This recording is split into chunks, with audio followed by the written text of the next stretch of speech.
Hello, you're watching New Vision TV. Thanks for joining us. Before we take a look at the news, be reminded the Harvest Money Expo is on this month of February at Namboole Stadium at the entrance fee of 10,000 shillings only. Now, there'll be a series of training sessions.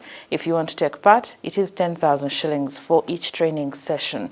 This year's expo is under the theme Farming as a Business. And now into the news. The former defense minister and presidential candidate Yoweri Museveni led a group of more than 30 men in surprise dawn assault on the Kabamba military barracks in Mubende district.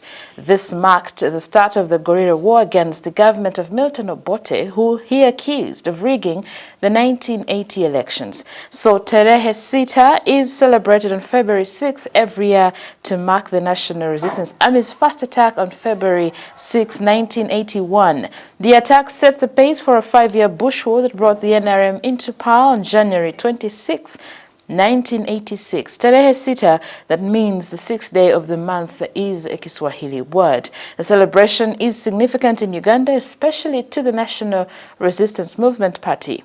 Since the country started celebrating Tarehe Sita, the UPDF has marked the day with a week-long preceding Civil-Military Army Week activities aimed at enhancing the relationship between the Army and civilians. This year's Army Week was launched last Tuesday and will conclude with the grand celebration today. The theme of this year is UPDF and the people, consolidating peaceful, sustainable development and prosperity. This year's Tarehe Sita anniversary will be held at Kitgum Core Primary Teachers College in Kitgum District, Acholi sub-region.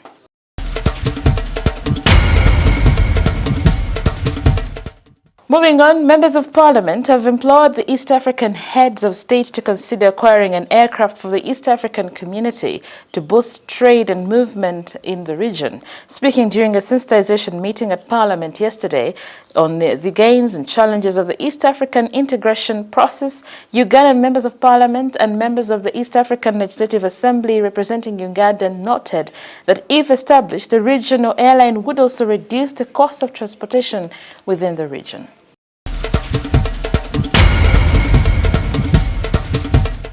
In sports news, the Women's Rugby League has been postponed to April in order to accommodate the national women's sevens team that is preparing for the Hong Kong Sevens qualifiers.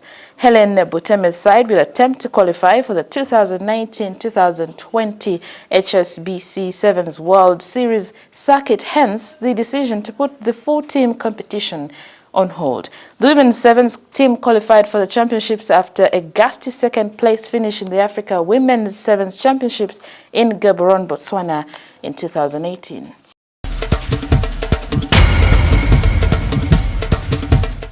You're still watching New Vision TV, and now for Pearl of Africa series, we take a look at the spectacular view of Namugongo Martyrs Shrines. We tour Namugongo Uganda Martyrs Shrines, where the 22 canonized saints were killed on the orders of Kabaka Mwanga from 1885 to 1886. Many pilgrims set off from as far as beyond the East African countries to celebrate martyrs on every 3rd of June. Since many people crowd the Uganda Martyrs Shrine, the pilgrims do not get the opportunity to see how beautiful the shrine is. The Uganda Martyrs Shrine design cannot be found anywhere in Uganda. This makes it unique. Even just standing outside the shrine brings a spectacular view you could never have imagined.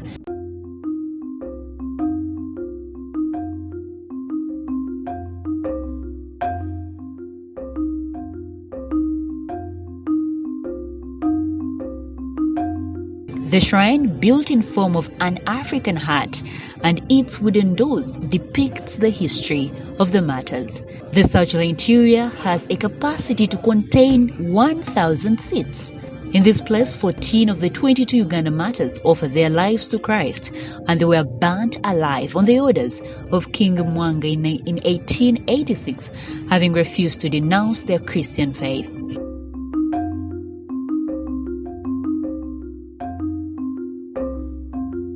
The Namugongo Shrine is 15 kilometers east of Kampala off Jinja Road in Namugongo, and was formerly a place of execution of all people who committed grave offenses in the Kingdom of Buganda.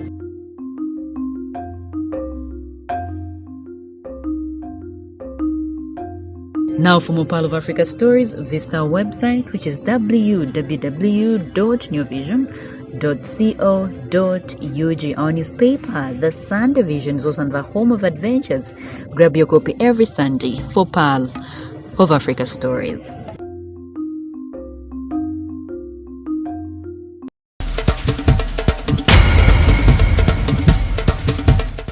And that's all we had for you. Thank you for watching. Be sure to catch more of your updates on your mobile, on your desktop, on your tablet, anywhere in the world by visiting www.newvision.co.ug/video. Now, you can also take part in the Harvest Money Expo that is on from the 15th to the 17th of this month at Namboole Stadium at the entrance fee of only 10,000 shillings. The training sessions that will be taking place as well, it will cost you just 10,000 shillings. This year's theme is Farming as a Business.